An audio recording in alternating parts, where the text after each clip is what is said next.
হ্যাঁ, সত্যি পাল্টানো দরকার, কিন্তু সত্যি পাল্টেছে বলে, সরকার নতুন এসছে বলে এরকম আপনারা সেকেন্ডে সেকেন্ডে কথা পাল্টাবেন? আপনার লক্ষ্মীর ভান্ডার অ্যাকাউন্ট বা আরো যে ভাতাগুলো পান সেই অ্যাকাউন্টের সঙ্গে যে মোবাইল নাম্বারটা দেওয়া আছে সেই মোবাইল নাম্বারটা আপনার তো, বা সেই মোবাইল নাম্বারের সঙ্গে আপনার যে মানে আধার কার্ড তার লিঙ্ক আছে তো।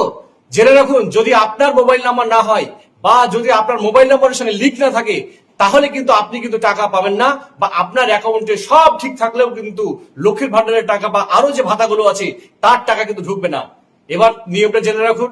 নিয়মটা হলো যে আগে যেমন আপনারা করেছেন, যে ধরুন আপনার যে অ্যাকাউন্টে লক্ষ্মীর ভান্ডারের টাকা ঢুকে বা আরো যে ভাতাগুলো আছে সেই ভাতার টাকা ঢুকে, তো আগে যেটা হতো যে সেই অ্যাকাউন্টের সঙ্গে আপনার হয়তো কারো হয়তো হাজবেন্ডের মোবাইল নাম্বার থাকতো বা আপনার বাবা মায়ের মোবাইল নাম্বার থাকতো, দিয়ে আপনারা কিন্তু কাজটা করতেন।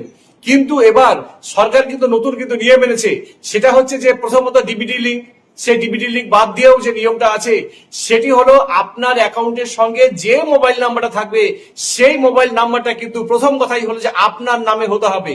এটা হচ্ছে প্রথম কথা।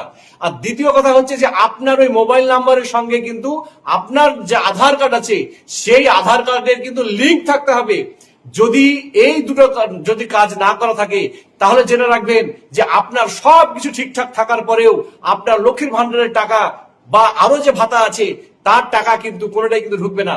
সেই জন্য যদি আপনাদের এরকম যদি থাকে যে আপনার অ্যাকাউন্টের সঙ্গে আপনাদের নিজস্ব মোবাইল নাম্বার নেই বা আধার কার্ডের লিঙ্ক করা নেই, তাহলে আপনারা অতি তাড়াতাড়ি আপনার নিজস্ব মোবাইল নাম্বার দিয়ে নিজস্ব আধার কার্ডটাকে লিঙ্ক করে নিন এবং সেই মোবাইল নাম্বারটাকে কিন্তু আপনারা ব্যাংকে গিয়ে জমা করুন এবং সংশোধন করিয়ে নিন। এই কাজটা যদি আপনি সামনে 1 তারিখের মধ্যে না করতে পারেন, তাহলে জেনে রাখবেন আপনার সবকিছু ঠিক থাকলেও আপনার কিন্তু ব্যাংকে কিন্তু লক্ষ্মীর ভান্ডার বা আরো যে ভাতাগুলো আছে তার টাকা কিন্তু ঢুকবে না।